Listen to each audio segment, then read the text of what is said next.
Assalamualaikum warahmatullahi wabarakatuh. Selamat siang Mas Dika dan kawan-kawan yang menyaksikan.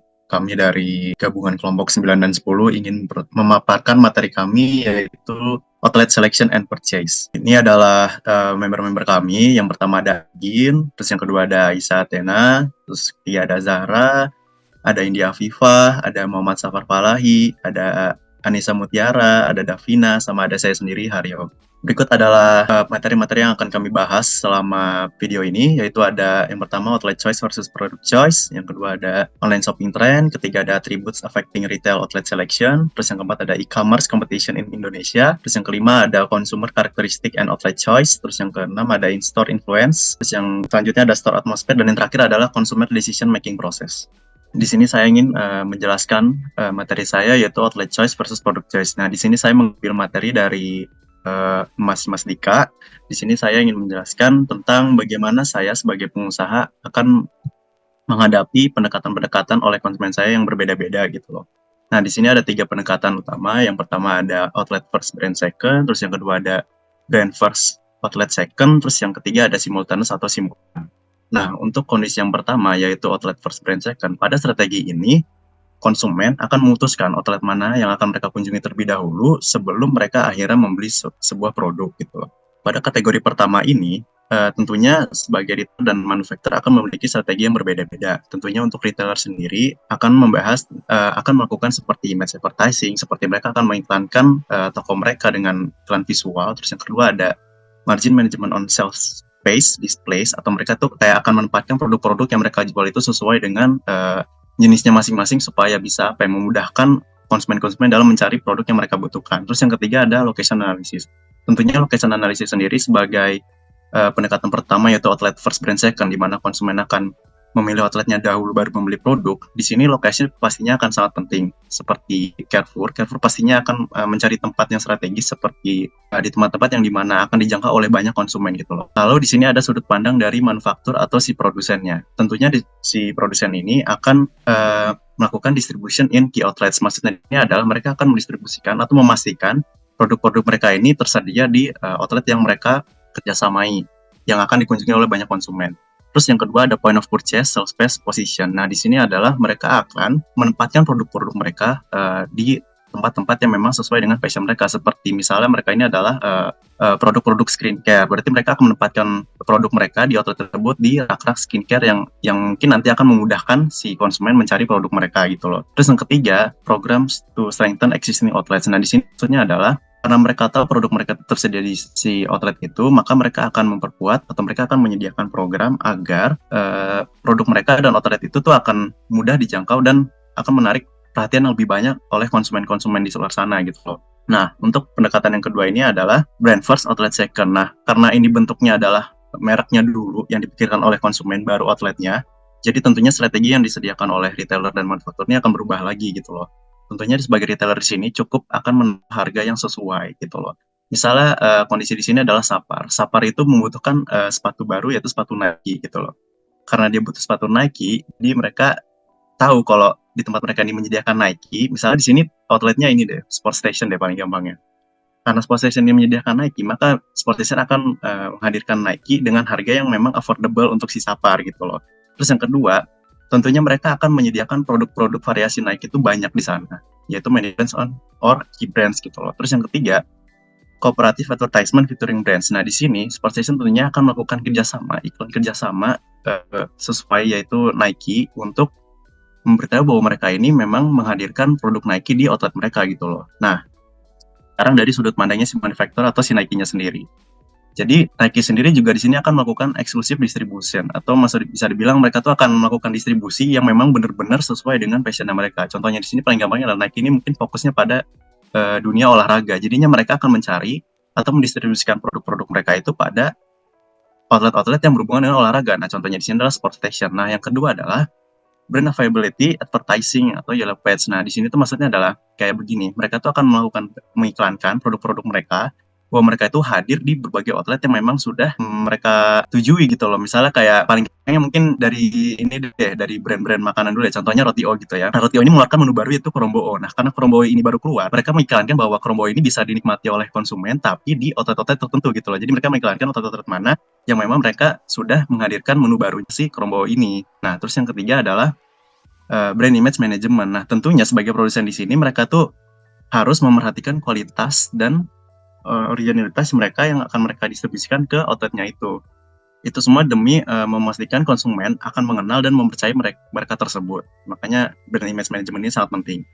Terus untuk pendekatan ketiga itu ada simultaneous. Simultaneous ini adalah konsumen itu akan memasuki di tahap seperti mereka itu akan memprioritaskan kedua hal ini secara bersamaan gitu loh. Kayak mereka tuh ingin produk yang mereka inginkan, tapi mereka juga mau mereka mendapatkan produk itu dari outlet yang memang bisa melayani mereka tuh dengan pelayanan yang lebih terbaik gitu loh, penawaran terbaik. Jadi mereka itu akan mempertimbangkan merek dan outlet secara bersamaan.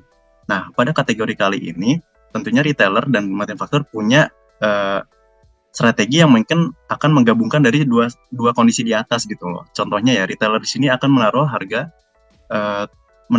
price special on brand atau Yellow Page listing. Jadi kayak dua poin ini tuh berhubungan karena kayak gimana ya, misalnya gini, ada Alfamart dan Ultramilk gitu ya. Nah, Alfamart ini menjual Ultramilk dengan diskon 50%. Nah, tapi di sini adalah poinnya mungkin Ultramilk itu kan mungkin nggak hanya dijual di Alfamart ya, pasti di market-market lain juga menjual Ultramilk. Cuman di sini yang dijanjikan oleh Alfamart adalah mereka bisa mendapatkan 50% tapi hanya beli di Alfamart Ultramilk. Jadi misalnya orang benar-benar mau Ultramilk, tapi mereka tahu bahwa di Alfamart dengan reputasi yang baik, mereka bisa dapat di situ dengan harga yang dipotong 50% gitu loh. Terus yang ketiga ada margin training for sales personnel. Nah, poin ketiga ini maksudnya adalah pelatihan dari pihak Alfamart contohnya untuk staff-staffnya mereka gitu loh. Jadi kayak mereka itu dilatih untuk bisa menyampaikan penjualan mereka itu demi meraih margin keuntungan yang lebih baik gitu loh. Terus yang keempat, tentunya mereka juga sebagai outlet yang memang menjual banyak produk, pastinya menyediakan banyak variasi-variasi produk gitu loh, nggak hanya Ultramilk ya. Terus yang kelima, pastinya mereka akan ngadain bahwa pelayanan yang tinggi dan harga yang lebih affordable. Mungkin kalau di sini bahasanya high service or low price structure. Cuman maksud di sini adalah mereka bisa lebih fleksibel sehingga konsumen-konsumen di sana tuh bisa memiliki banyak pertimbangan gitu loh jika datang ke outlet mereka. Nah, terus di sini masuk ke sudut pandangnya manufaktur. Manufaktur di sini poin pertamanya adalah program targeted at retail sales personnel. Nah, di sini maksudnya adalah ini berhubungan dengan poin ketiga dari si retailer. Nah, kenapa berhubungan? Karena tentunya manufaktur di sini adalah orang yang menyediakan programnya gitu loh. Misalnya di sini mereka tuh kan memang mendistribusikan Ultramilk ya. Jadi mereka ini menyediakan program yang ditargetkan pada tenaga penjualannya si Alfamart agar mereka tahu bahwa Ultramilk ini tuh bisa disampaikan dengan lebih baik dan memang bisa diperjualkan dengan lebih baik karena staff-staffnya sudah mengerti dengan produk mereka gitu loh. Jadi margin yang dihasilkan tuh bisa lebih baik lagi gitu loh. Jadi keuntungan dari outlet dan si Ultramilk ini bisa lebih tinggi lagi gitu loh. Terus yang kedua sudah pastinya adalah distribution in key outlets ya. Karena udah tahu bahwa mereka akan menyediakan produk mereka di Alfamart atau di market-market manapun. Jadi mereka akan memastikan bahwa produk Ultramilk-nya ini pasti ada di setiap outlet yang mereka tujui atau mereka kerjasama.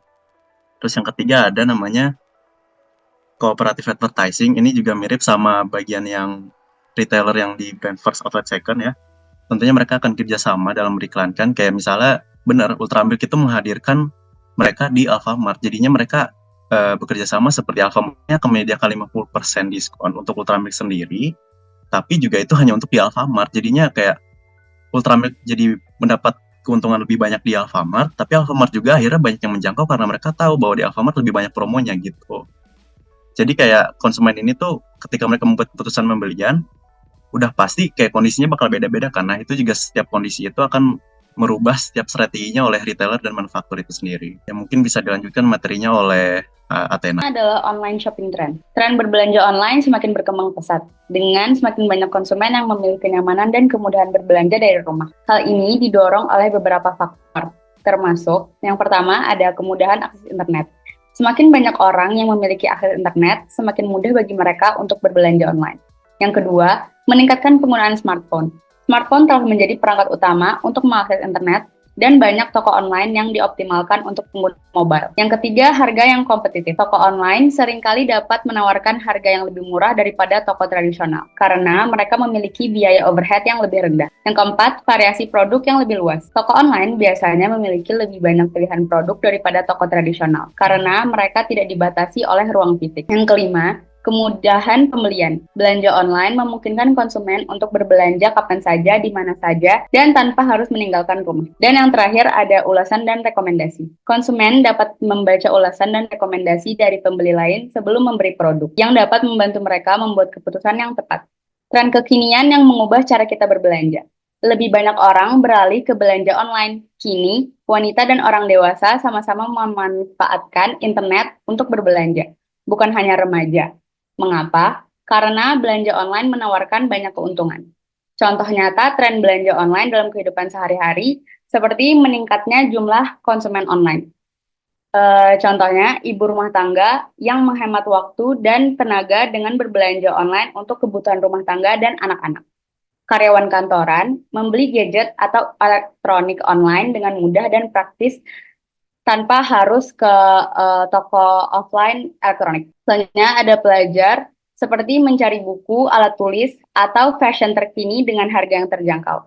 Dan juga pensiunan, seperti membeli obat-obatan, suplemen, dan kebutuhan rumah tangga online dengan harga lebih murah. Selanjutnya ada wanita dan orang dewasa beralih ke online, seperti memesan makanan, lebih mudah dan hemat waktu untuk dibandingkan makanan di restoran, membeli tiket pesawat dan hotel, mencari penawaran terbaik untuk perjalanan wisata, mengikuti seminar dan pelatihan, mengakses materi edukasi dari mana saja dan kapan saja.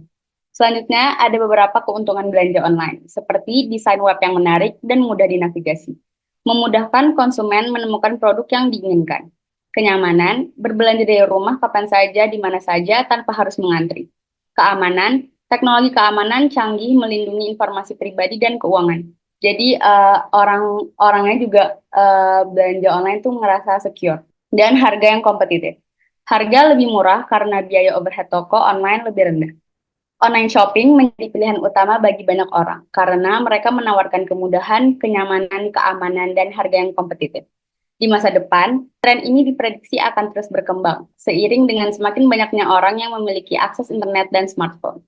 Toko online akan semakin canggih dan inovatif, menawarkan pengalaman berbelanja yang lebih menyenangkan dan memuaskan bagi para konsumen. Kita juga dapat menantikan berbagai fitur dan layanan baru yang akan membuat belanja online semakin mudah, nyaman, dan menguntungkan. Selanjutnya akan dijelaskan oleh Ara. Selanjutnya aku bakal ngejelasin tentang attributes affecting retail outlet selection. Nah, ini tuh maksudnya itu adalah hal-hal yang bisa menjadi perhatian pelanggan dan bisa jadi pemilihan belanja pelanggan dibandingkan produknya itu ada yang pertama ada outlet image, yang kedua online retail image, yang ketiga ada retail brand, yang keempat ada retail advertising, yang kelima ada outlet location and size. Oke.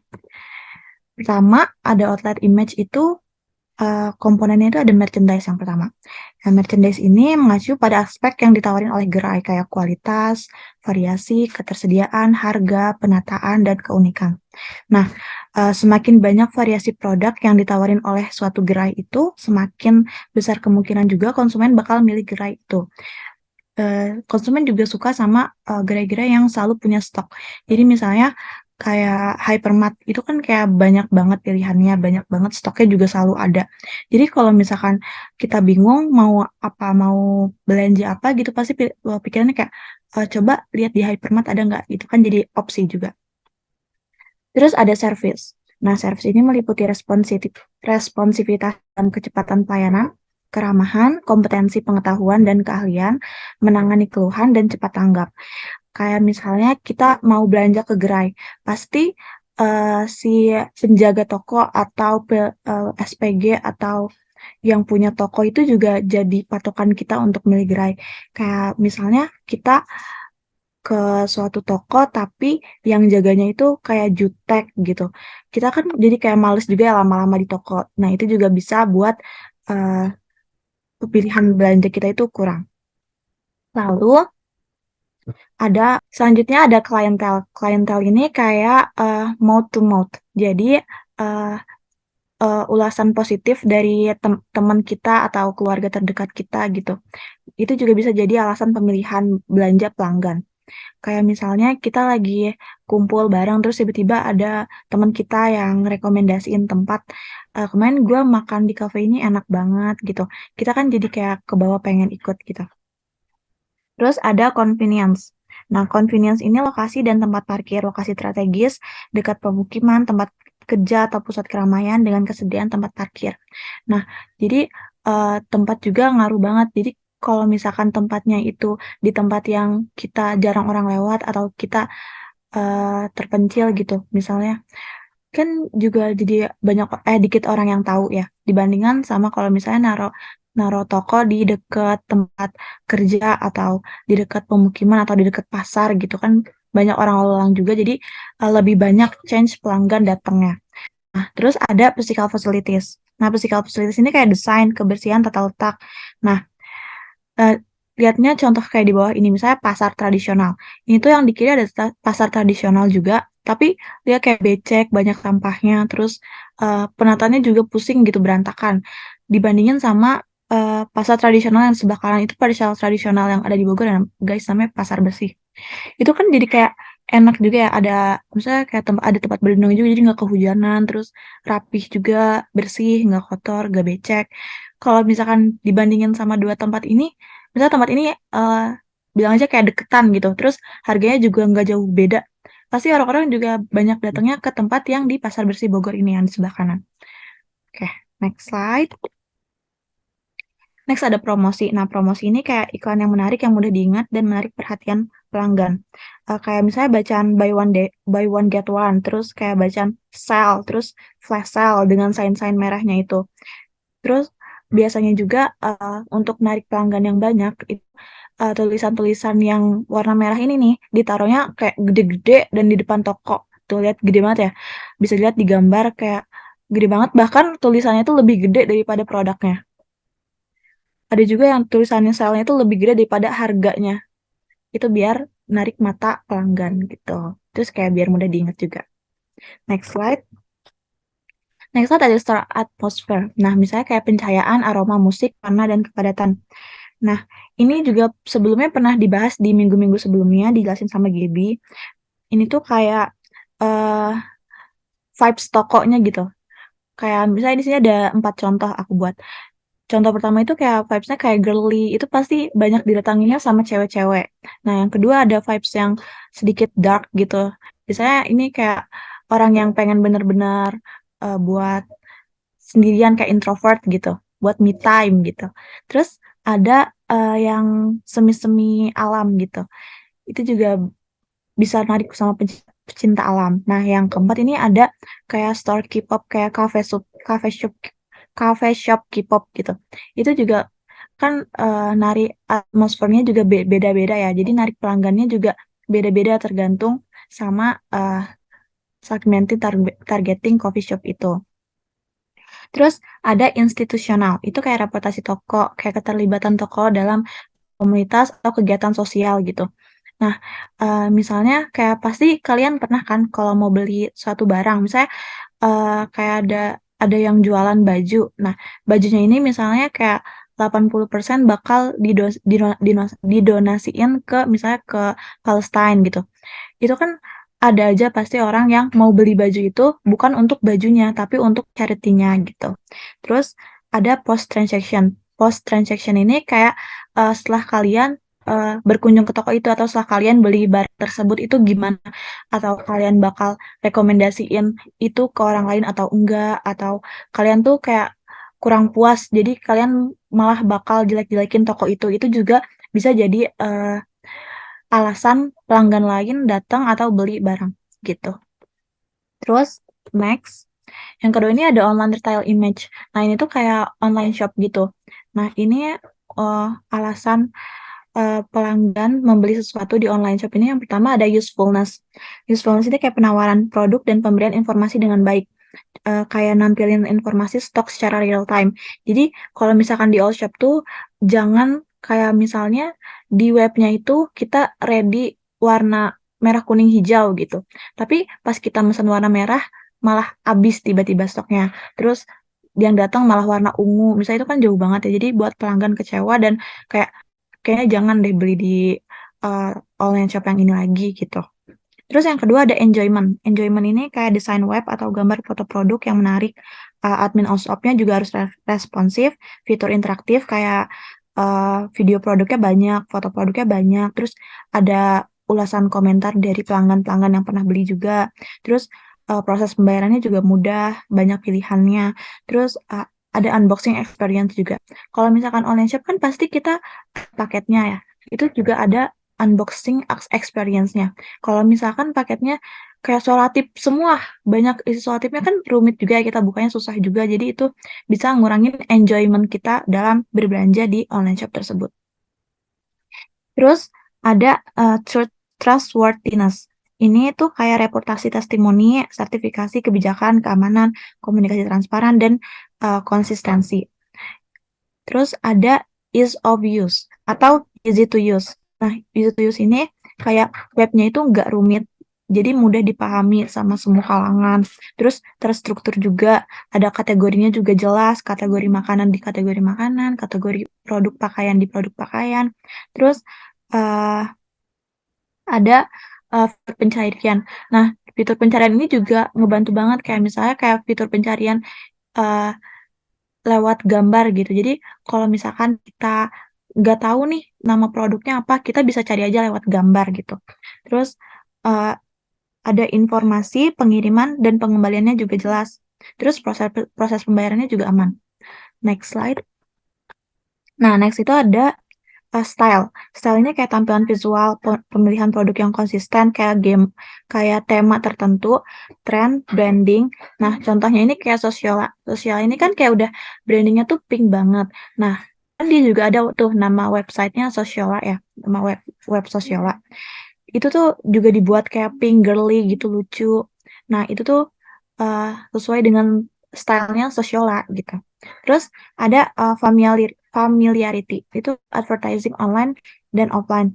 Ini tuh kayak misalnya banyakin iklan gitu. Kayak misalnya Shopee nih. Kita kan kalau misalkan mau nonton YouTube itu kayak pertamanya pasti harus nonton iklan. Nah, itu tuh jadi familiar juga kan di kita, ada Shopee gitu. Oh, ada Shopee. Jadi konsumen juga notice ada online shop Shopee gitu.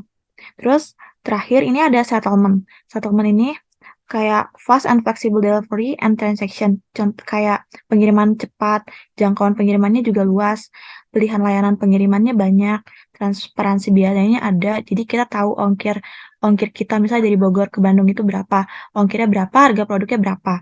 Gitu. Terus ada pelacakan. Jadi kita juga tahu kapan paket kita bakal sampai, paket kita udah sampai di mana gitu. Next ini ada retail brand. Ini tuh sebenarnya sama-sama aja, hampir mirip-mirip kayak yang udah dijelasin sebelumnya. Retail brand ini kayak kurang lebih kayak pelanggan itu mau beli sesuai dengan harga yang mereka beli gitu. Kayak misalnya ada pelanggan yang maunya parfum Dior gitu. Itu kan harganya mahal. Jadi juga dia maunya kualitasnya juga yang bagus, yang tahan lama, yang wanginya nggak bikin pusing gitu. Terus ada juga pelanggan yang mau punya parfumnya yang so-so aja kayak Savenco gitu, kayak mahal banget enggak, tapi dibilang murah banget juga enggak gitu. Itu juga kan kualitasnya juga beda ya sama yang Dior tadi. Juga ada pelanggan yang mau beli parfum ya udah yang refill aja gitu, yang harganya murah gitu, yang penting gue wangi gitu. Jadi retail advertising ini kayak iklan yang punya daya tarik visual, pesannya jelas juga, mudah dipahami juga, ada relevansinya dengan pelanggan, karena kebanyakan pelanggan itu maunya itu iklan yang ngatasin permasalahan mereka. Terus juga membangun emosional dan terdapat kreativitasnya. Di sini aku ada contoh iklan Denkau yang menurut aku mencakup semua yang udah dijelasin yang di retail advertising ini. Boleh kita simak bareng-bareng, teman-teman? Ayo, bangun, bangun. Nah, abis ini kamu terus mandi ya. Pagi, siap-siap sama Bunda. Aku siap. Bundaku emang beda, gak seperti bunda yang lain. Bunda, aku aja. Tebak, bunda lagi apa?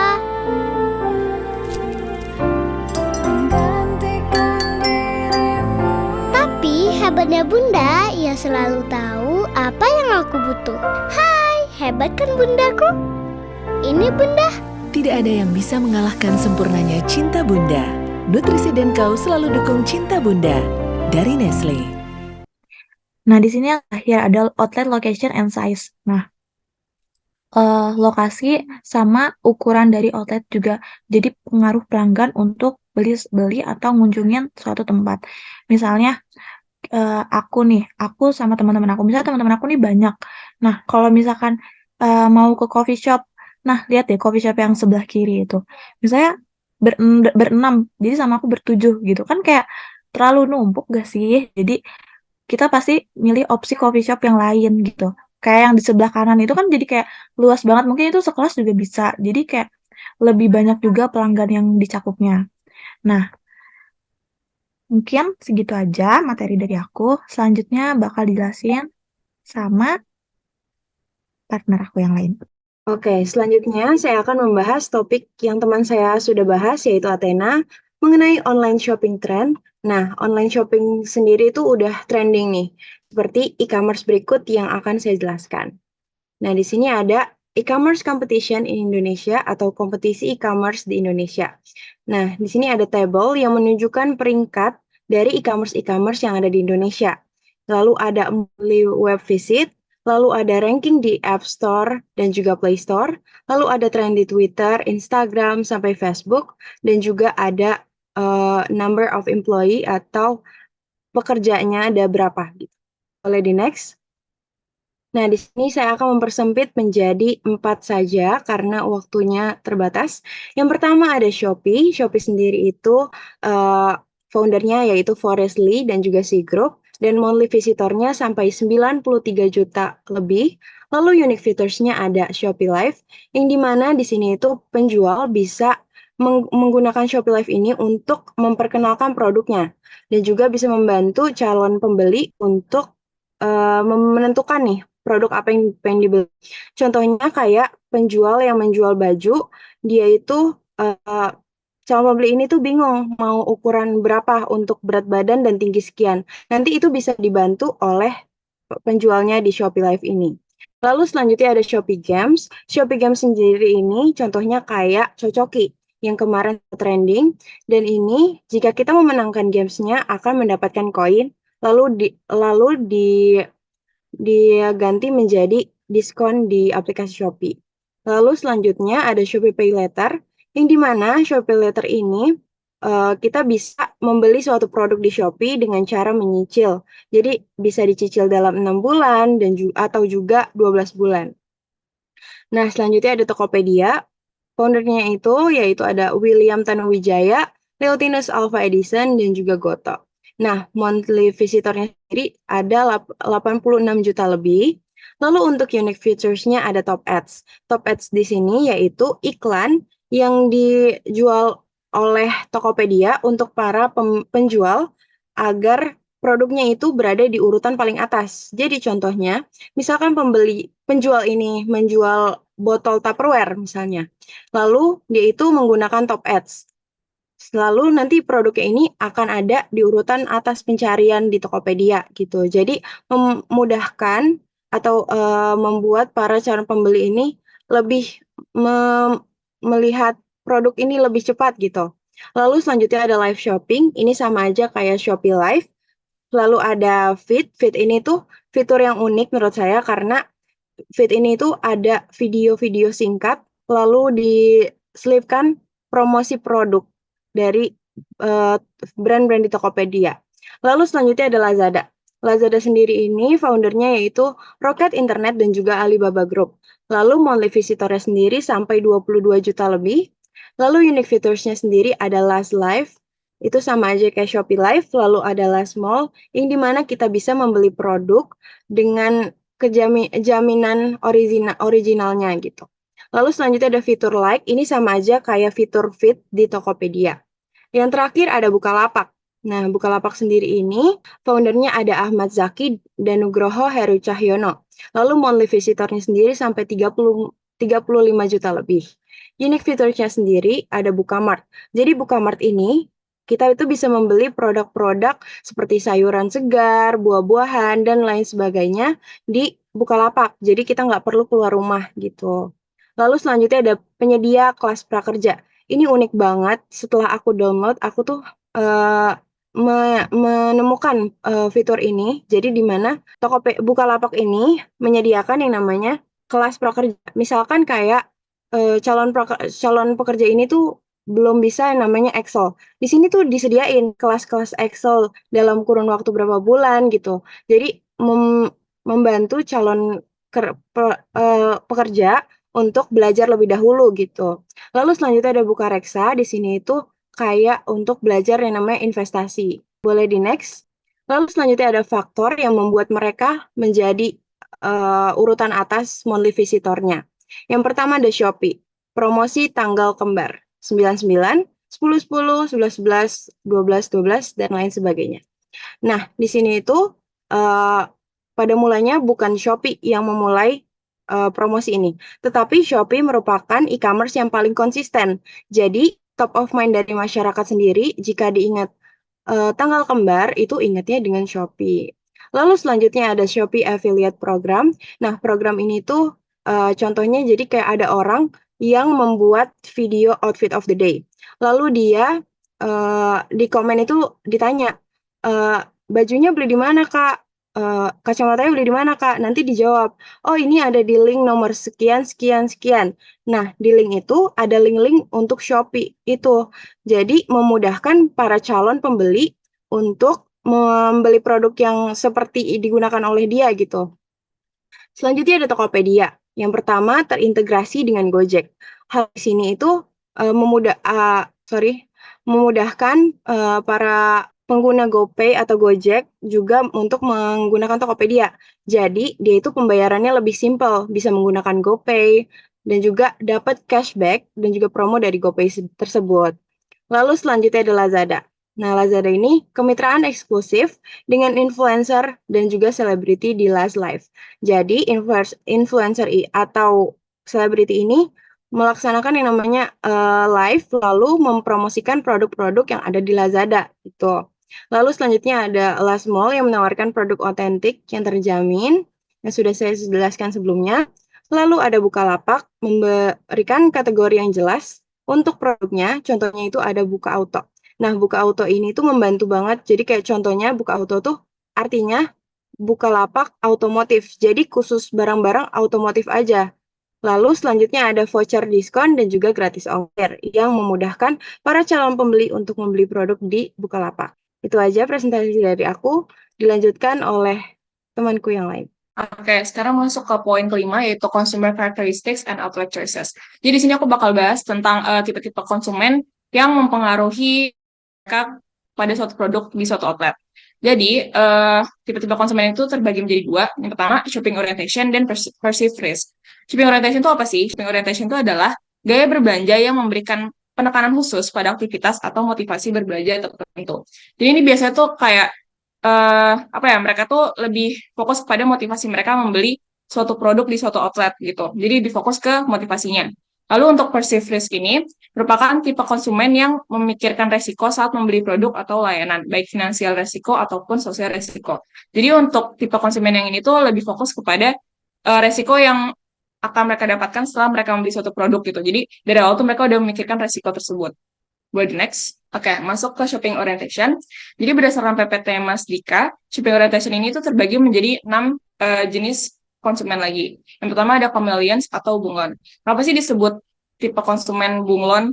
Ini karena tipe konsumen ini tuh menggambarkan konsumen yang menyesuaikan perilaku belanjanya berdasarkan situasi.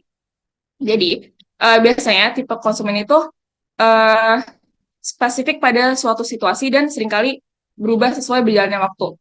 Contohnya itu kayak misalkan ada seseorang yang menyukai merek A untuk pakaian dan merek B untuk sepatu. Tapi situasi ini tuh juga bisa berubah sesuai berjalannya waktu karena dapat dipengaruhi oleh berbagai faktor lainnya kayak faktor finansial atau sosial. Lalu next ke tipe konsumen collectors. Sesuai namanya, tipe konsumen collectors ini tuh menggambarkan konsumen yang membeli dalam jumlah besar atau menimbun barang untuk menghemat uang dan memastikan persediaan selalu cukup. Contoh nyatanya tuh kayak ibu rumah tangga yang melakukan belanja bulanan pada awal bulan untuk menyiapkan persediaan makanan saat diskon sehingga menghindari pembelian yang sering. Jadi mereka simpelnya tuh menimbun barang pada awal bulan untuk menghindari pembelian yang sering setelahnya gitu. Boleh di next. Oke, lanjut ke tipe konsumen yang keempat, yaitu foragers. Tipe konsumen ini tuh menggambarkan konsumen yang fokus hanya membeli apa yang mereka butuhkan atau inginkan, sehingga menghindari pembelian yang impulsif, dan kemungkinan besar mereka tuh lebih mementingkan harga.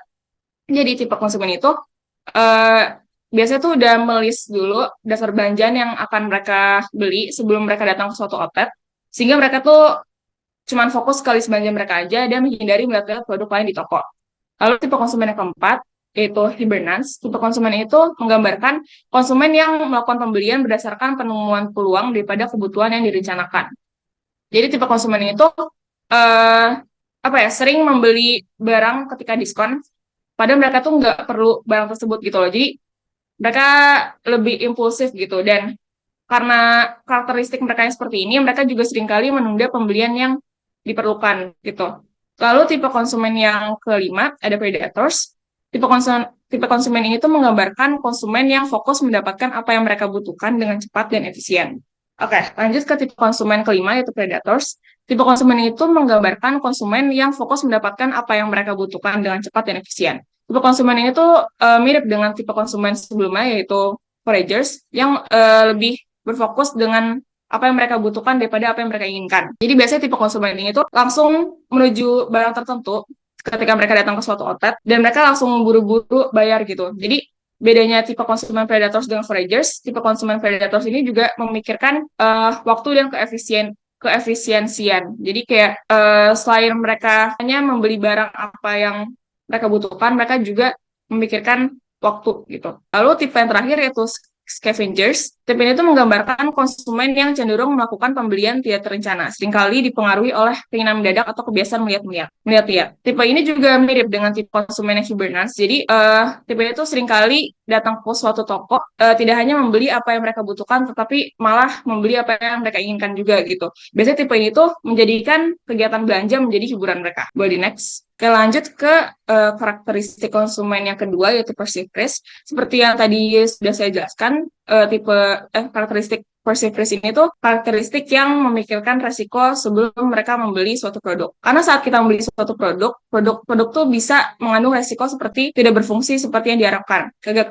Kegagalan seperti itu biasanya dapat mengakibatkan tingginya social risk, dan financial risk. Social risk itu mengacu pada potensi kerugian yang dapat mempengaruhi reputasi, citra, dan hubungan pembeli dengan orang lain atau masyarakat. Contohnya itu kayak misalkan ada konsumen yang mencoba gaya rambut baru, tapi ternyata gaya rambut tersebut tuh tidak dihargai oleh teman-temannya gitu. Jadi resiko sosial tuh di situ. Lalu untuk financial risk itu mengacu pada potensi kerugian yang dapat mempengaruhi kestabilan keuangan. Jadi kayak contohnya misalkan ada yang beli suatu sepatu mahal gitu, tapi ternyata sepatunya tuh tidak nyaman gitu. Seiring berjalan waktu dia memakai sepatu tersebut gitu. Boleh next. Oke, berikut adalah contoh tipe-tipe produk yang memiliki resiko finansial dan sosial. Bisa dilihat dari resiko finansial yang rendah dan resiko sosial yang rendah. Kita ambil contoh minuman beralkohol khusus untuk konsumsi pribadi. Dari segi sosial, karena wine ini untuk konsumsi pribadi, jadi konsumen tidak perlu memikirkan resiko sosial dari masyarakat lainnya. Oleh karena itu bisa dibilang resiko sosialnya itu rendah. Lalu dari segi finansial, karena ini juga untuk konsumsi pribadi, jadi kita dapat menyesuaikan produk wine yang sesuai dengan finansial kita. Karena itu, resiko finansial dari wine ini tuh bisa dibilang rendah gitu. Lalu lanjut ke resiko finansial yang tinggi dan resiko sosial yang rendah. Untuk resiko sosial rendah dan resiko finansial tinggi, kita ambil contoh di car repairs. Dari segi sosial, kita tidak perlu memikirkan resiko sosial karena car repairs ini tuh lebih pribadi dan lebih ke urusan masing-masing gitu. Jadi nggak perlu mikirin pendapat orang lain. Kalau dari resiko finansial, car repairs ini kan bisa dibilang cukup mahal ya dari perbaikan mobil gitu. Karena itu bisa dibilang resiko finansial dari car repairs ini tuh tinggi gitu. Lalu lanjut ke yang resiko sosial tinggi dan resiko finansialnya rendah. Kita ambil contoh di aksesoris fashion. Dari aksesoris fashion ini tuh resiko sosial itu tinggi karena aksesoris tuh kan adalah produk yang terlihat oleh orang lain gitu. Jadi biasanya tuh konsumen yang membeli fashion aksesoris ini tuh cukup memikirkan pendapat dari orang lain. Oleh karena itu resiko sosial dari fashion aksesoris ini tuh bisa dibilang tinggi. Kalau dari segi finansial, fashion accessories ini tuh memiliki banyak tipe yang bisa kalian sesuaikan gitu dengan finansial kalian masing-masing. Oleh karena itu, resiko finansial dari fashion accessories ini tuh bisa dibilang rendah. Lalu yang terakhir, di resiko finansial tinggi dan resiko sosial tinggi, kita bisa ambil contoh di business suits ini. Dari segi sosial, tentu resiko sosialnya tinggi karena business suits itu kan akan dipakai untuk bertemu orang-orang penting di dunia bisnis gitu. Jadi resiko sosial tinggi karena benar-benar apa yang kalian pakai tuh dipandang oleh orang-orang penting gitu. Lalu untuk resiko finansialnya, business suits ini tuh biasanya itu cukup mahal ya di pasaran. Jadi resiko finansial itu bisa dibilang tinggi untuk business suits ini. Sekian dari presentasi saya dan dijelaskan oleh teman saya. Selanjutnya, materi mengenai in-store influences that impact on evaluation of alternative and purchase, atau pengaruh di dalam toko yang berdampak pada evaluasi alternatif dan pembelian. Ketika seseorang berbelanja di toko, banyak faktor yang dapat mempengaruhi cara mereka mengevaluasi pilihan produk dan akhirnya membuat keputusan pembelian. Faktor-faktor tersebut terdiri dari 5. Yang pertama yaitu display atau tampilan produk. Tampilan produk yang ditempatkan secara strategis cenderung lebih menarik perhatian konsumen.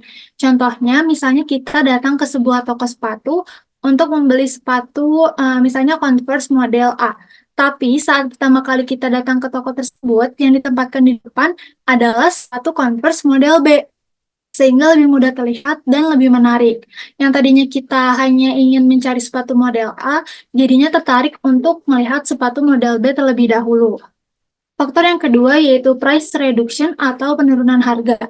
Diskon atau potongan harga dapat membuat produk jauh lebih menarik bagi konsumen dan mendorong mereka untuk membeli produk yang mungkin sebelumnya tidak ingin mereka beli.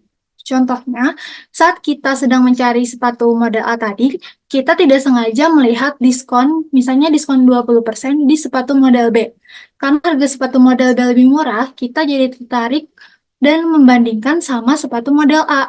Jadi kayak ragu apakah antara beli sepatu yang model A atau sepatu yang model B. Faktor yang ketiga yaitu store layout atau tata letak toko. Tata letak toko yang baik dapat memudahkan konsumen untuk menemukan produk yang mereka cari sehingga konsumen merasa puas. Contohnya, saat kita datang ke toko sepatu tersebut, menempatkan sepatu sesuai jenisnya, misalnya sepatu lari di bagian depan dan sepatu casual di bagian belakang. Jadi memudahkan kita sebagai pelanggan untuk mencari sepatu yang kita mau. Faktor yang keempat yaitu stock outs atau kehabisan stok. Kehabisan stok suatu produk dapat mempengaruhi keputusan pembelian. Jika produk yang dicari tidak tersedia, konsumen mungkin memilih alternatif lain atau mencari di toko lain. Contohnya, setelah menemukan sepatu yang kita cari, kita pasti menanyakan kepada penjual tentang ukuran yang kita butuhkan. Namun ternyata ukuran yang kita butuhkan itu habis. Karena habis, jadi kita merasa kecewa dan mulai mempertimbangkan untuk membeli sepatu lain yang tersedia atau mencari di toko lain. Faktor yang kelima yaitu sales personnel atau tenaga penjual. Tenaga penjual yang ramah dan berpengetahuan dapat memberikan informasi tambahan dan rekomendasi yang mempengaruhi keputusan pembelian konsumen. Contohnya, saat seseorang tenaga penjual mendekati kita dan merekomendasikan model sepatu Converse lain yang juga memiliki diskon dan tersedia dalam ukuran kita, penjelasannya yang detail mengenai keunggulan model sepatu tersebut membuat kita tertarik untuk mencoba atau bahkan membelinya. Setelah terpengaruh oleh 5 faktor di dalam toko tadi, konsumen akan mengevaluasi pilihan mereka sebelum membuat keputusan pembelian. Faktor-faktor seperti tampilan produk, penurunan harga, tata letak toko, ketersediaan stok, dan bantuan dari tenaga penjual dapat mengubah keputusan pembelian yang awalnya sudah direncanakan oleh konsumen. Contohnya, saat tadi kita awalnya berniat untuk membeli sepatu Converse model A, setelah mendapatkan rekomendasi dari penjual dan melihat diskon pada model lain, kita memutuskan untuk membeli sepatu yang direkomendasikan tersebut. Keputusan kita berubah karena berbagai pengaruh dalam toko. Selanjutnya boleh dijelaskan oleh Safar. Oke, selanjutnya saya akan menjelaskan tentang store atmosphere atau atmosfer toko, yaitu suasana toko yang sangat berpengaruh bagi sebuah toko untuk membuat pelanggan merasa betah dan nyaman memilih-milih jenis produk yang akan dibelinya. Nah, untuk menciptakan suasana yang mendukung, toko tuh memerlukan desain-desain dan suasana-suasana yang memang memadai. Nah, coba deh, di antara dua foto di atas, kira-kira di mana Anda akan membeli semen gitu loh. Nah, ini kan ada toko bangunan dan juga ada toko kue gitu loh. Jadi kan nggak mungkin kalau Anda ke toko kue buat beli semen. Anda akan membelinya ke toko bangunan. Dan dari atmosfer dua gambar ini aja tuh udah kelihatan gitu loh. Di mana yang toko bangunan dan di mana yang toko kue. Maka dari itu, atmosfer toko tuh bukan mempengaruhi dari pelanggannya aja, tapi dari tokonya pun juga gitu loh. Nah, hal ini adalah 4 kondisi yang mempengaruhi atmosfer toko. Yang pertama itu kondisi lingkungan. Maksudnya apa? Nah, itu mengacu pada karakteristik latar belakang lingkungan toko dari pencahayaan, musik, aroma, dan suhu gitu loh. Jadi kalau misalnya kayak kita ke kafe, itu kan musiknya slow, musiknya jazz, musiknya emang feel good aja. Tapi kalau misalnya kita ke gym, tempat olahraga, pasti musiknya tuh yang heavy, yang bener-bener berat, dan emang musik yang bikin semangat. Makanya atmosfer dari dua tempat ini tuh emang udah berbeda. Nah, terus dari kondisi fisik, dari aspek-aspek nyata dari lingkungan toko seperti tata letaknya, seperti desainnya, kebersihan, penampilan dan ya secara keseluruhan gitu loh. Ambil contohnya kalau misalnya di kota itu kan pasti banyak gitu loh. Restoran bintang 5 yang emang high class, memang tinggi, memang banyak gitu loh makan makanan mahal. Tapi kan kalau kalian ke desa kan kebanyakan makanan itu tradisional dan tempatnya pun juga lebih lebih homely, rasanya lebih rasa-rasa rumah dan rasa-rasa yang emang lebih ke tradisional dari tempat-tempat tersebut. Jadi emang kalau kondisi fisik pun juga mempengaruhi atmosfer dari sebuah toko. Lalu ada kondisi sosial, mencakup aspek sosial dari lingkungan toko, termasuk perilaku dan kehadiran pelanggan lain serta staff. Maksudnya gimana?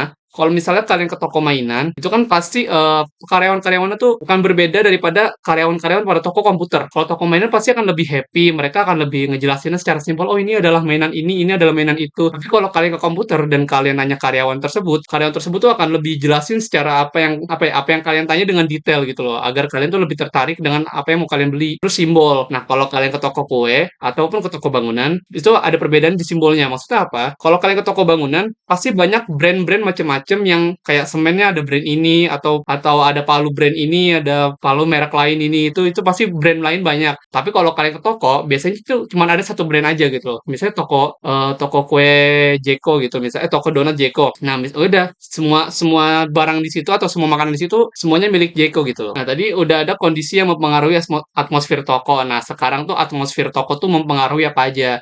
Nah, pengaruh utama toko tuh terutama terdapat pada karyawan sama konsumennya. Nah, pengaruh atmosfer toko terhadap karyawan-karyawan itu yang pastinya pertama tuh skill dan pengetahuan karyawan. Atmosfer toko yang kondusif tuh mempengaruhi pelatihan dan mendorong karyawan untuk mengembangkan skill yang sesuai dengan kebutuhan toko. Maksudnya kayak ambil contoh yang tadi. Kalau misalnya orang bekerja di toko komputer, pasti knowledge tentang teknologinya tuh harus tinggi gitu. Dan dia juga harus punya keahlian teknis yang emang dia bisa ngebenerin beberapa alat-alat yang kalau customer-nya tuh datang.